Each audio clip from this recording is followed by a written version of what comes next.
गणित की वीडियो में आज का हमारा टॉपिक है पूर्ण संख्याएं। पूर्ण संख्याएं क्या होती हैं? जैसे कि हमारी गिनती स्टार्ट होती है, हमारी संख्याएं स्टार्ट होती हैं 1 2 3 4 5 6 7 8, 8 के बाद 9 10 11 12 13 14, इस तरह की ये संख्याएं 100 200 1000 10,000 लाख करोड़ अरब खरब, मतलब ये संख्याएं हमारी जो हैं वो कभी भी ख़त्म नहीं होती हैं। वो कहाँ तक जाती हैं?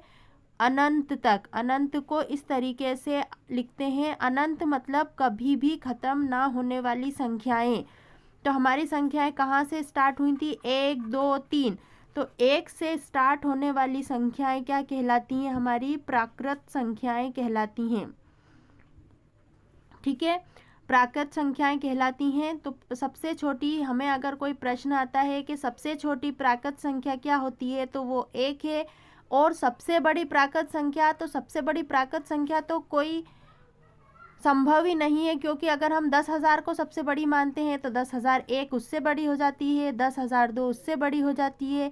1 करोड़ को अगर हम सबसे बड़ी मानते हैं तो 1 करोड़ एक सबसे बड़ी, मतलब संख्याएं कभी भी ख़त्म नहीं होती हैं।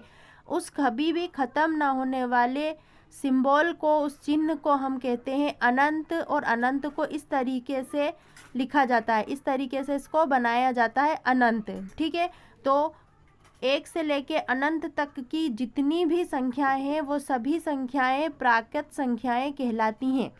अब हम इसे विपरीत क्रम में चलें। जैसे अगर हम 5 लेते हैं, 5 में से अगर हम 1 घटाते हैं तो हमें 4 प्राप्त होता है। 4 में से अगर हम 1 घटाते हैं तो 3 प्राप्त होता है। 3 में से हम अगर 1 घटाते हैं तो 2 प्राप्त होता है। 2 में से अगर हम 1 घटाते हैं तो 1 प्राप्त होता है। और अगर 1 में से भी हम 1 घटा देते हैं तो हमें क्या प्राप्त होता है? कुछ नहीं। तो उस कुछ नहीं को गणितीय भाषा में क्या कहा गया है? शून्य कहा गया है। मतलब 1 से पहले कौन सी संख्या आती है? वो आती है शून्य।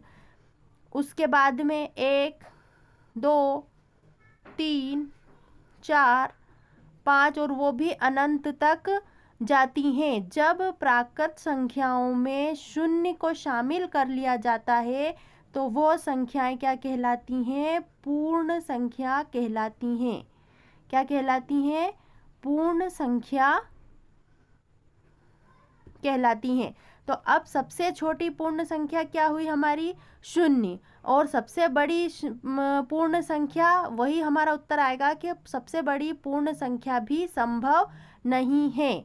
ठीक है, तो प्राकृत संख्या 1 से स्टार्ट होके अनंत तक जाती हैं और पूर्ण संख्याएं शून्य से स्टार्ट होके अनंत तक जाती हैं। ठीक है, अब पूर्ण संख्याओं में हम कुछ सवाल देखते हैं जो हमारे कोर्स से रिलेटेड हैं। तो हम पहला सवाल लेते हैं। देखिए, हमने प्रश्न लिया है 1997 और 12,000 के पूर्ववर्ती और परवर्ती लिखिए। अब ये पूर्ववर्ती और परवर्ती क्या होते हैं? पूर्ववर्ती और परवर्ती क्या होते हैं? पूर्व मतलब पहले, पूर्व मतलब पहले, है ना। जैसे हमारे पास है 5, तो 5 से पहले क्या आता है? मतलब 5 में से हम 1 घटाएंगे तो हमें क्या प्राप्त होगा? 4। तो 5 का पूर्ववर्ती क्या हो गया? 4। जैसे अब हमारे पास लिया है 10, तो 10 का पूर्ववर्ती लिखना है हमें, तो 10 में से हम 1 घटाएंगे तो कितना आ जाएगा? 9। ठीक है, तो उसके बाद में अगर हम लेते हैं 99, तो 99 का पूर्ववर्ती क्या होता है? मतलब 99 में से 1 हम घटाएंगे तो हमें क्या प्राप्त होगा? 98। तो पूर्ववर्ती संख्याएं क्या होती हैं? एक पीछे वाली संख्या या एक कम। ठीक है, अब उसके बाद में है परवर्ती। परवर्ती मतलब एक बाद वाली संख्या। शब्द का ध्यान रखिए, पूर्ववर्ती मतलब पहले वाली, परवर्ती मतलब बाद वाली। जैसे यही संख्याएं 3 लेते हैं। 5 का परवर्ती 6, 10 का परवर्ती 11, 99 का परवर्ती 100। अब हमारे पास 3 संख्याएं हैं। कौन कौन सी संख्याएं हैं? 19, 1997 और 12,000। अब यहाँ पे ये हो गई हमारी संख्या, इसका परवर्ती यहाँ पे आ जाएगा और पूर्ववर्ती यहाँ पे आएगा। अब संख्या 19 का पूर्ववर्ती क्या हुआ? एक कम मतलब 18। संख्या 19 का परवर्ती क्या हुआ? एक अधिक मतलब 20। 1997 का मतलब इस जो इसकी इकाई का अंक है उसमें से हमें एक घटाना है, तो 97 का पूर्ववर्ती 96, तो यहाँ पे हो जाएगा 1996। और 1997 का परवर्ती हो जाएगा 1998। अब यहाँ पे जैसे बड़ी संख्या है तो 12,000 है, तो यहाँ पे इसमें से हमें अगर एकदम से नहीं आए कि हमें पूर्ववर्ती कैसे लिखना है, तो इसमें से हम एक घटा देंगे। तो यहाँ पे से अगर हम एक हटाएंगे तो 10 में से एक गया तो कितने बचे? 9 बचे। ये भी हो गया 9।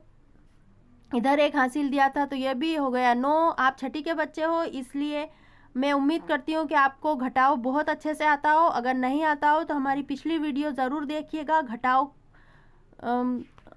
सिंपल तरीके से घटाव वाली वीडियो ज़रूर देखिएगा, तो उसके आपको घटाव करना बहुत अच्छे से याद हो जाएगा। यहाँ पर हम डायरेक्ट घटाना सीख रहे हैं।